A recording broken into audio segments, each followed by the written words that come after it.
I'm Eddie. I'm Taku. And today we're going to be talking about Panty and Stocking with Garterbelt. What a title. Yeah, it's amazing. Studio Trigger, well, it was Gainax still at the time, right? Okay, alright. What I meant by what a title is like literally speaking, what a title. Yeah.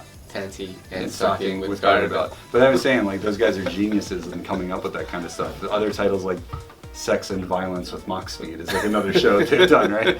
So, like, these, for those of you who are not familiar with Panty and Stocking, it was a project that was done by Gainax. Gainax is where Evangelion's made. Yeah. And well, it was used to be. Yeah, yeah, and other legendary stuff like Gunbuster and Wings of Animes and stuff like that. Mm-hmm. And it was done by a bunch of guys who left shortly afterwards and created a studio called Trigger, which I think, like any anime fan in North America, has got to be familiar with their work. So let's talk about Studio Trigger. Yeah. Well, before doing that, before Panty and Stocking, they had Gwen Raga. Yes, exactly. The same team. Yeah, yeah. And they left and they became Studio Trigger. Yep. And what did they make? I think a lot of fans will know them from Kill la Kill. Mm-hmm. That's like a really big one. Little Witch Academia was a really big one as well. Right.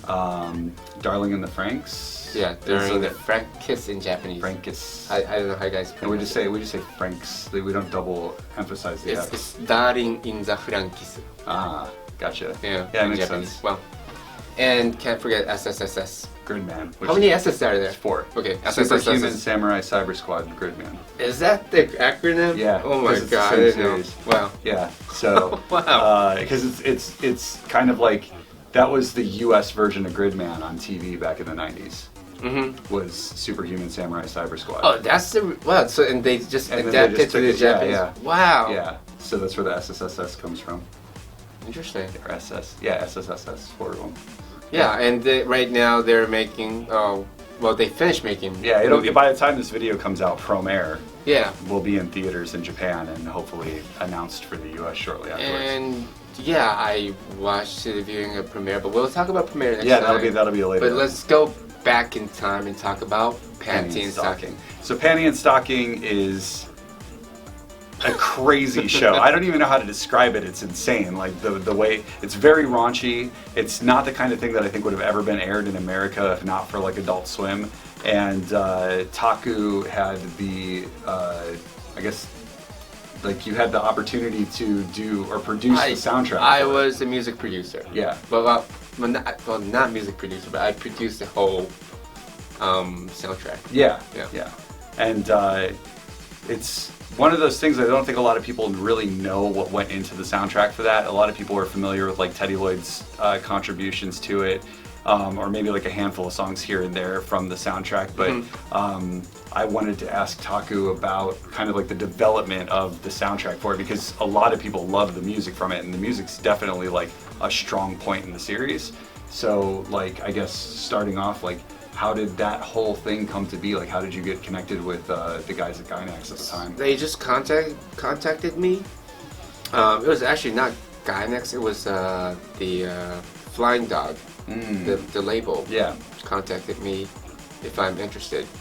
I was really surprised because they once asked me to do chobits, and I just couldn't do it. Yeah, chobits doesn't seem like your kind of thing, really. So okay. I'm just saying that. Like, it doesn't seem like your kind of thing. No comment on that. Although I love Clamp. Yeah, yeah. I love what's the Rushu, the Code Geass. But anyways, aside from that, I just couldn't do it. So I was surprised that they offered me again, and I was like really psyched. Like I was like so hyped up that like I'm like, oh my god, Gainax is asking me to do a soundtrack, right? Yeah. But I'm like, well, let me see the script first. That's such like a movie star thing to say. I would have done it anyway, but I just had to say it because I really wanted to know what it is.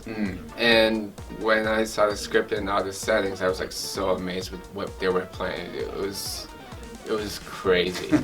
I mean, it's very like it's the American cartoonish, kind of like Powerpuff Girls design. Is very, very rare to Japan. It's a big challenge. And the unique part about that show is that when they become the superhero, or what do you call it? Like, the angels. The angels, yeah. Yes. When they become angels, they actually become a Japanese anime style. Fly away now, fly away now, fly away. But then the rest of the show is done in this like very, very US cartoony kind of look. And the whole script was crazy. Yeah. And I just had to be in it. But there was one problem. I belong to AVEX. Yeah. And AVEX wouldn't be happy if I make a soundtrack with a different label. Yeah. So, like, if you look at the credits, when it says TCY Force, that's all me. Oh, okay. Like, we had, like, there's, like, Rice thing. But AVEX understood, Flying Dog understood, we're all happy. Yeah. That's, like, we all had a good, not compromise, but, like, good agreement. Yeah, met in the middle. Yeah, so, what do you want to know? Yeah, so you had a lot of people that kind of contributed to the soundtrack. Yes. Like Mitsunori Ikeda contributed, correct? Yes, Mitsunori Ikeda, Teddy Lloyd, Booty Bronx, Hoshina Anniversary. Yeah. So, first of all, Mitsu still works with me. He works for me. Mm-hmm. He is like he helps me with synthesizers. He helps me with arrangement when I'm producing. Mm-hmm. He is in my production. But aside from that, like where I met Teddy Lloyd was he just sent me his demo tape or demo MP3 through MySpace, and Booty Bronx, I found like he contacted me on Mixi. Mixi is like another Facebook in Japan. Yeah. It still exists, and that's where I met him. And Hoshina Anniversary, like Booty Bronx introduced me to just me, and we started a label called TCY Recordings. Yeah. And yeah, that's so those boys were there. So I just thought it would be cool if we can make an album. So there's this group called Full Cycle and Represent. It's done by Ronnie Sides, British artist, drum and bass artist, and yes, it's a whole crew creating an album. So I thought that would be kind of so cool. it's kind of the idea that you put together for it. And so I was like, I always get a request from Imaishi, the director. So we have a meeting, and like it was everything was approved by decision making was done by Imaishi, whether he likes it. So he gives me requests, and either I make it, or Teddy makes it, or the rest of the crew makes it, and that's how we made the whole album. Was there a thought process that went into like who did what song based on like the styles that they had, or was it just kind of like, oh, here's a track that needs to be made, you take care of it? So like, let's say for the opening for the Panty Stocking, Imaishi wanted, like, Imaishi's like a real big fan of US dramas, and he liked how US dramas are, they make their own themes. And Japan does not make own themes. They, a long time ago, like maybe 30, 40 years ago, like if you watch Gundam, they say Gundam, like, yeah, like, and then like in the 90s, or maybe actually in the 80s, late 80s. Yeah, like they started licensing music, right? They started like putting like an artist and make it sound like a pop tune or like a city pop tune. Yeah. To be the opening for anime, and that became the trend, and still is a trend. Yeah, absolutely. There's a lot of artist collabos, right? And so Imaishi's first request was make original theme song, and he like the reference he gave me was like a rock song, like 70s 80s rock song. So I thought, I think the right person would be Hoshina Anniversary, and the person who's singing the song is actually Hoshina himself. Oh, really? Yeah. And he gave me this demo and sent to Imaishi, and he said he doesn't feel it. So I'm like, okay, let's just speed it up. And we speed it up, and that's how it became that song. Panty stocking, panty stocking, oh, panty stocking, oh, panty stocking. Oh, tell me, baby, feel right. And Imaishi liked it a lot, and for the ending, Imaishi's request was so he said every episode you feel like there's tons of shit. Like that's the literal word he told me. But he wanted the audience to feel clean, so it's like flushing the toilet. And he was kind of like joking and saying, but he meant it. Yeah. So I thought we needed a song that will be like you're cleansed. And back in the day, so my friend Congo Rock, he's an Italian producer and DJ, was playing this song over and over to me. It's like an 80s classic, like that goes, why does your love hurt so much? Why? It's a great tune, and I got the influence, or like I got inspired by that song. So we decided to make that kind of tone and manner. And Mitsunori Ikeda, I told me to make the track something similar and just tweak a little. And apparently the melody and the lyrics is done by Emplo Lisa. She did the top line. Oh, really? Yeah. That's a really interesting little bit of trivia. Yeah, and that's how it became. That's how it happened. So, were you aware that she was doing that before she did the top line and the lyrics for it, or did Mitsu reach out to her? No, I just called Lisa. Oh, okay, and you just asked her to do it. This is Lisa before coming back to. Yeah, so that's cool. You guys are still doing stuff together back then. That's nice that she's got a little touch on that. And the vocalist, I found the vocalist from. There's this game called Winning 11, in U.S. it's called Pro Evolution Soccer. Pro Evolution Soccer, yeah, by Konami. I'm a big Konami Winning 11 fan, and she was like. They made like a lot of tunes in the game, and she was singing, and I just loved her voice. So we asked Konami who sings, and we got her. That's awesome. Yeah. So what about like your compositions in the soundtrack? Were there any that like stood out to you, or? So the first song done in the whole soundtrack was I even forgot the song title, but it goes dan dan dan dan. It's like a battle scene. Okay. Music. Yeah. So, like that's usually it takes me like 2 weeks to make music. I was so inspired. It only took me 2 hours to finish the song. Oh wow. And they used it so many times. I was like, wow. So your fingerprints are like all over the show, basically. Yeah, and that was the first song that was done. The second song that was done was Pants Kata. I wanted to make all the title, all the obscene title in the album. I made up the title. Oh really? I just wanted to come up with funny title. And yeah. I made Pants Kata. So in Batucada. You know what a batucada is? Not familiar. Batucada is a rhythm, like a Brazilian rhythm. Okay. It's like a samba style rhythm.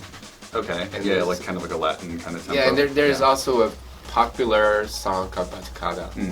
So I wanted to make a Batucada rhythm, but I wanted to make it sound obscene, so I call it Pants Kata. And so I sampled a bunch of like Brazilian drum beats, but I just need some sort of like a lead sound.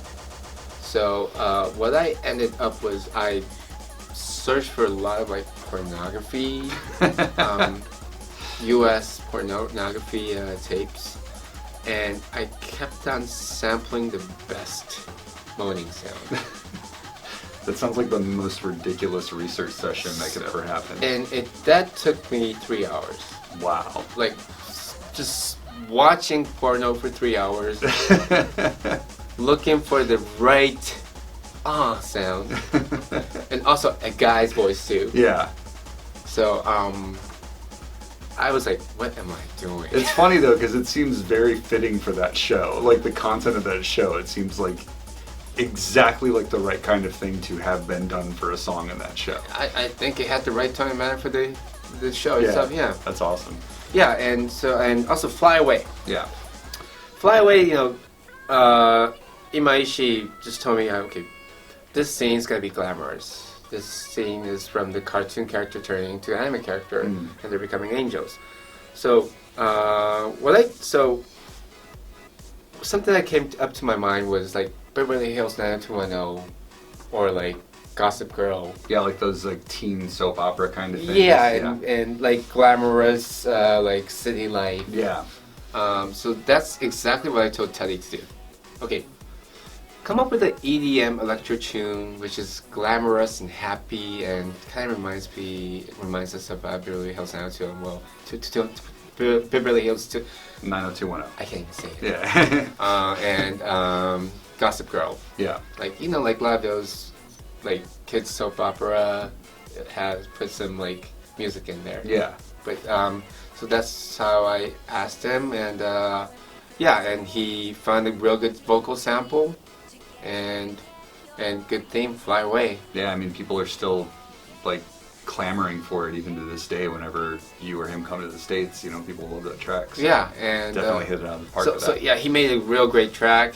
And as for the ones we play in clubs, I thought we need a little more space, so I asked Teddy to come to my studio, and we just made the extra part to work as a club play version. And that's the extended version we made together. It's the one that that's the one that you'll hear at anime conventions if you ever go to any of the dances there usually. Right. You see Taku or Teddy play.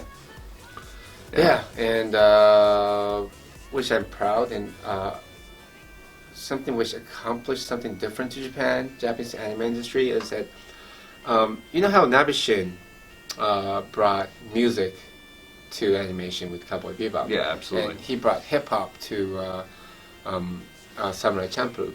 Yeah. And Eureka 7 brought the electronic music, like the deep club sound. Yeah, techno, the club sound to the anime scene. And I'm kind of proud that I think the work we did with Panty Stocking made like another soundtrack with the electronic music, and made it like a normal thing to have electronic music in the anime scene. Yeah, I could see that, especially given the time that it came out. Like, like if I analyze what happened in the subculture scene, let's say Mogra. Yeah, I think Mogra wouldn't have had Mogra without Eureka 7. I think Eureka 7 did play a lot of big parts. Like DJs were allowed to play anime music. Yeah. Or anime music were allowed to do electronic sound. That's Eureka 7. Yeah. And I think, like, to some extent, Panty and Stocking did give some influence into that. And it's been a while, but I think that was a big accomplishment. Yeah, that's amazing. So, in regards to the finished product, the show and the music together, like, what are your feelings about it all, like, after it was all put together? So I think it was awesome. It was crazy, and I was cameoed. Like being cameoed on anime is like a crazy experience, and also it's like I'm very proud of it, and eventually they became Studio Trigger, and I love all the stuff they make. I mean, I found out about Gurren Lagann after I watched Panty and Stocking, and I love Gurren Lagann. So I'm very proud that I was part of that show, and the show is really funny and stupid, but at the same time, like when I say, hey, what are your works? I say, Panty Stocking with Garterbelt. Yeah, it's always the first thing that you bring up. That makes sense. And well, the thing is, every time I say it, I feel very awkward because of the title. I can understand that. Well, and you're still in touch with Trigger too. You're doing a talk show with them in a couple Yeah. weeks, I mean, like, and hopefully we can do music again. Yeah, that'd be amazing. We do talk about it once in a while, so. Yeah. Crossing our fingers. Yeah. See it happen again. Well, that was Taku's story about working on Panty and Stocking with Garterbelt. For those of you who have watched it, hopefully you have the same feeling about the soundtrack that a lot of other people did, because it's a very well-loved soundtrack. And if you haven't watched it yet, I don't even know if it's on any streaming services at this point, but you should totally look it up and check it out, and then give the soundtracks a listen. I think they're both up on iTunes. So, yeah, good stuff. Any parting words? Parting words. I don't know, like, well, when Gainax released the Panty Stocking's trailer, they used Panskata. Oh wow. On YouTube. And one thing which really surprised me was a lot of the comments were in English, a lot more than Japanese. Oh wow. And that was the first time when I found out that there are a lot of people who watch anime and checks Japanese music. So I really appreciate you guys supporting us. Thank you so much. Excellent. Well, yeah, we'll talk to you guys again. See you next video. Like and subscribe, comment below, let us know what else you want to hear us talk about, and we'll see you next time. Always true.